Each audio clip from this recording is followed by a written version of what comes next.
Plan to turn a hotel in Japantown into housing for the homeless is put on hold.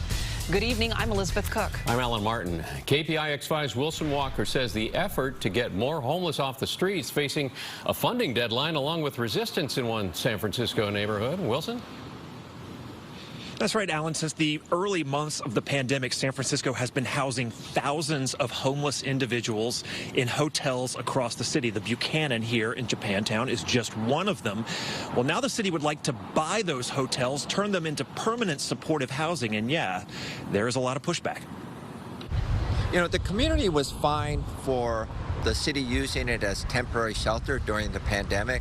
I supported it 100%. It just made sense, but not as a long-term permanent supportive housing.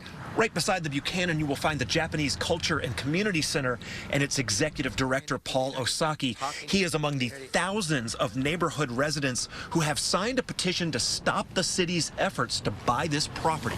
The Buchanan Hotel brings 40,000 to 50,000 tourists to Japantown every year. That's a huge loss. That's a huge economic loss for this community, and it just doesn't make sense.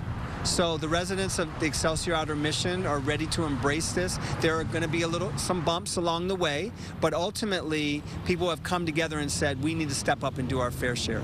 Supervisor Asha Safai is talking about a different property in the Outer Mission. He says it took exhaustive outreach, but neighbors are on board with making the Mission Inn a permanent supportive housing site. The deal will also happen fast enough to meet a state deadline for Project Home Key funding.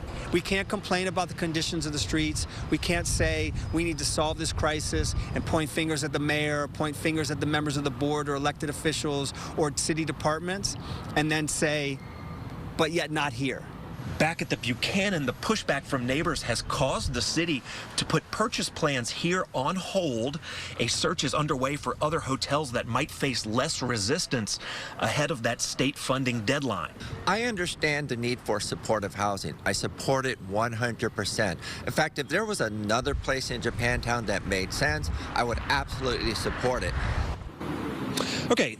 The city is facing another hotel deadline. So many of these folks that have been in hotels for the last year and how long, it has all been funded by the federal government. But FEMA has been threatening to turn that money off. As the pandemic has dragged on, they've extended that deadline, but eventually that money is going to run out. That is why the city is rushing to find places to put people so those folks have a place to stay when the music stops and they're not all just forced out onto the street. But as you can see, that is difficult even when the state is ready to provide the funding. We are live here in Japantown. Wilson Walker, KPIX 5.